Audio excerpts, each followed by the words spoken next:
좋아요, 구독! 네, 오늘 시장을 주도하는 업종과 이슈에 대해서 심층 분석해보는 마켓 로드맵 시간으로 넘어가 보도록 하겠습니다. 오늘은 기술주들이 힘을 내는 모습이고요. 그 중심에 반도체가 있습니다. 오늘은 반도체에 대한 투자 전략 면밀하게 살펴보도록 하겠습니다. 리월드 홀딩스의 김성훈 이사 나와 계십니다. 어서 오세요. 안녕하십니까? 네, 간밤에 미증시 혼조세 보여줬지만 연휴 기간 동안 나스닥이 굉장히 좋은 흐름을 보여줬습니다. 그 중심에는 반도체가 있다라고 이야기를 하는데 최근 반도체주 어떻게 평가하실까요? 네, 최근에 나스닥 시장이 우리 연휴 쉬는 동안 상당히 큰 폭의 반등세를 보였습니다. 간단한 이유를 말씀을 드리게 되면은 2월 FOMC에서 25bp 인상 가능성이 거의 확정적이라고 봐야 될 것 같아요. 네. 여기까지라면 또 모르겠는데 추가로 이 FOMC의 대변인이라고 할 수 있는 월스트리트 저널의 닉 티리마우스라고 있죠. 그분 기자가 이런 얘기를 했습니다. 금리 인상을 언제쯤 중단할지에 대한 논의를 시작할 수 있다라는 것들을 흘렸습니다. 여기에 좀 시장이 크게 반응을 하지 않았나 싶고요. 그러다 보니까 최근 이번 주 시장의 반등의 특징은 한 2, 3주 전까지만 하더라도 소위 이 가치주들의 반등세가 돋보였습니다. 그래서 다우 지수 그리고 유럽, 독일 지수나 이런 것들이 좀 강한 상승을 보이는데 최근에는 이런 금리 인상에 대한 부분들이 거의 다 왔다라는 그런 심리가 확산이 되면서 소위 외면받았었던 성장주들의 반등세 그리고 오늘 우리가 얘기할 반도체 섹터 어떻게 보면 성장주 아니겠습니까? 네. 이쪽 섹터의 반등이 좀 두드러지고 있다 이렇게 봐야 될 것 같고요. 여기에 더해서 이 참 바닥에서 이제 또 돌아서려다 보니까 좋은 뉴스들이 나오는 것 같습니다. 챗 GPT를 빼놓고 얘기를 할 수 없을 것 같아요. 네. 결국 이제 챗 GPT로 인해서 우리나라 같은 경우 소위 테마주들이 조금 많이 올라가고 있습니다만은 미국 같은 경우는 소위 엔비디아 이 종목이 챗 GPT의 거의 찐 수혜주로 분류가 되는 그런 흐름이 나타나고 있고요.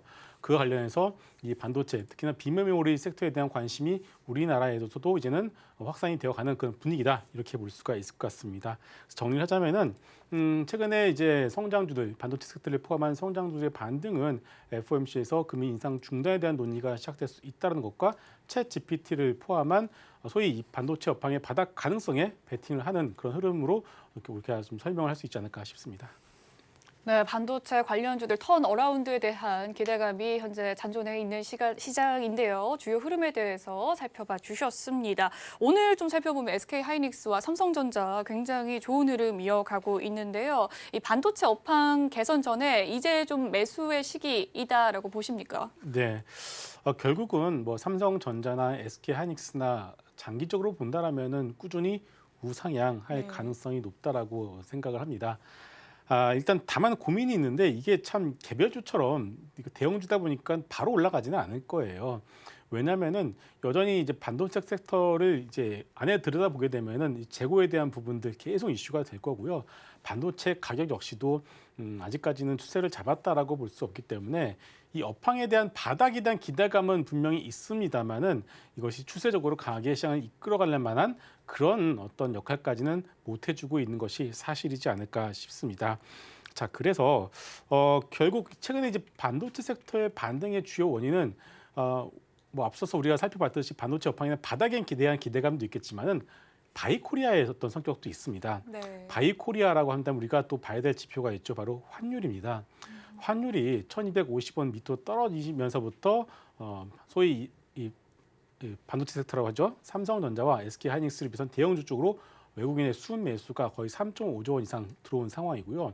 근데 문제는 오늘 이제 여러분들 주가 지수는 튀어 올라가고 있는데 환율이 더 이상 떨어지지 않고 있습니다. 이것을 본다면은 환율도 어느 정도는 이 바닥에 대한 더 부분들을 좀 확인할 수 있지 않을까 싶어요. 그래서 대형주들을 좋아하시는 분들의 경우에는 대형주는 이제 추격해서 하는 것은 아니거든요. 우리 같은 경우는 밀렸을 때 바닥권에서 조정에 나왔을 때 대형주들은 여러분들이 모아가신 전략이 맞지 지금 상황에서 전자와 하이닉스에 대해서 굳이 추격 매수를 할 필요는 없지 않을까 이렇게 생각하고 있습니다.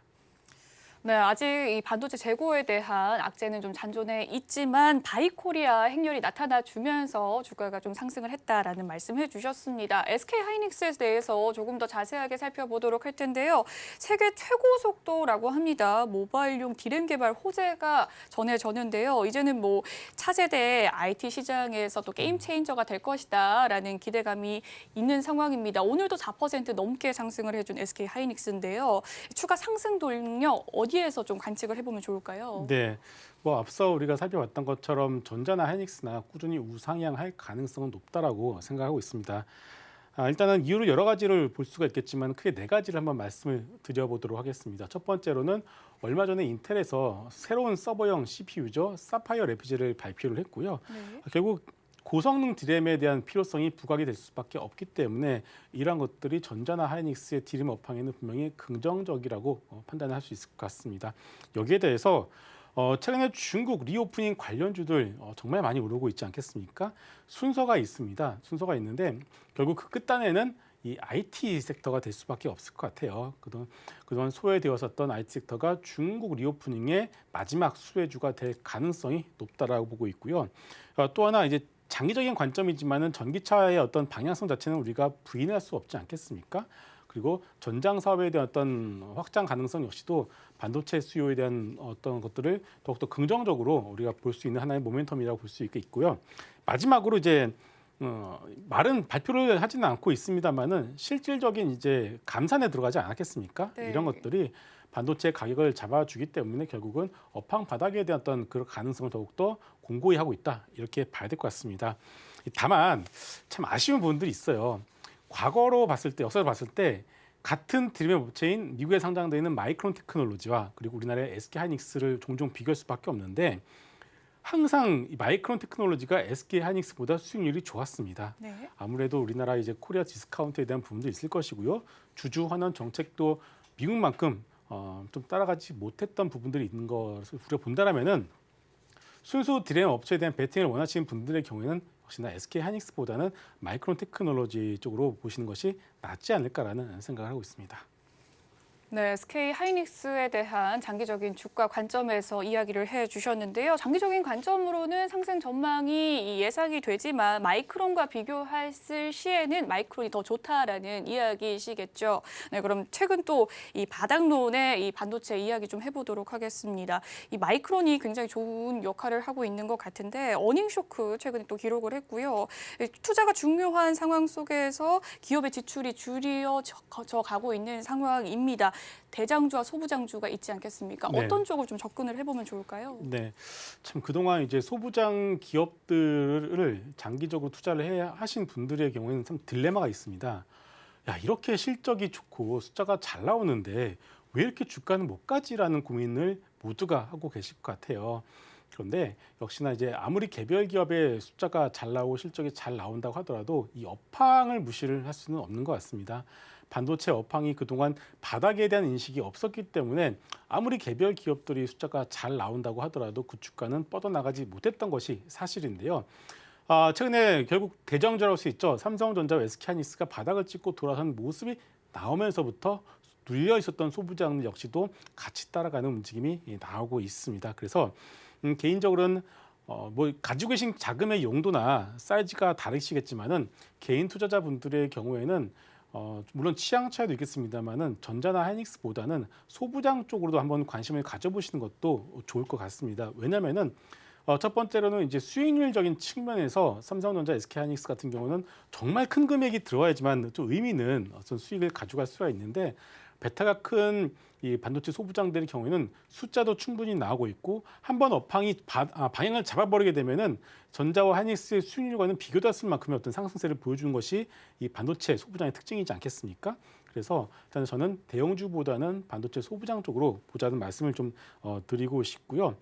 또 하나가 이제 반도체 소부장 내에서도 전공정 업체와 후공정 업체가 있는데 네. 후공정 쪽으로 보시는 것이 좋을 것 같습니다. 그 이유는 최근에 이제 전장 자동차용 반도체 그리고 챗 GPT 관련된 AI 반도체 이쪽 섹터 모두가 뭐냐면은 결국 비메모리 쪽이거든요. 네. 비메모리와 관련이 있는 섹터는 결국 후공정일 수밖에 없는 만큼 전공정보다는 후공정 쪽으로 관심을 가져보자 이렇게 정리하겠습니다. 그렇군요. 전공정보다는 후공정, 메모리보다는 비메모리라고 이야기를 해주셨는데 그런 기업들 좀 어떤 기업들이 있을까요? 네, 일단 여러 가지 기업들이 많습니다. 일단은 이제 비메모리 섹터 쪽에서 후공정 sek터 여러 가지 종목도 있습니다. 뭐 리노공업도 있고요. 앞서 이제 소개를 해주신 두산 테스나 같은 종목도 있는데 저는 개인적으로는 ISC라는 종목을 한번 말씀을 드려보도록 하겠습니다. 일단은 비메모리 섹터 쪽에 대한 관심이 소부장 내에서도 2021년 말부터 좀 확산이 되기 시작했고요. 관련 업체들이 거의 한 1년 전부터 이쪽 섹터에 투자를 본격적으로 하고 있다는 것을 한번 우리가 살펴볼 필요가 있을 것 같고요. ISC 같은 경우는 반도체 칩 테스트에 필요한 이런 테스트 소켓 개발을 하고 생산을 한 업체인데 세계 점유율 1위 업체입니다. 이미 그것만 놓고 보더라도 우리가 매수를 충분히 할 만한 근거는 된다라고 좀 보여주고 있고요. 여기에 더해서 5G용 고주파 시스템 반도체 그리고 초미세 모바일용 반도체 테스트 소켓도 개발했고 이제 양산을 하고 있습니다. 그러면은 이 비메모리, 메모리뿐만이 아니라 업황 자체가 이제 5G까지 우리가 확산해서 볼 수가 있지 않겠습니까? 그런 측면에서 본다면은 어떤 업황의 어떤 확장 가능성 그리고 단순히 비메모리, 메모리만 보는 것이 아니라 5G까지도 영역을 넓혀 간다는 측면에서 봤을 때 ISC를 후공정 쪽에서는 탑픽 종목으로 말씀드리도록 하겠습니다. 좋아요, 구독!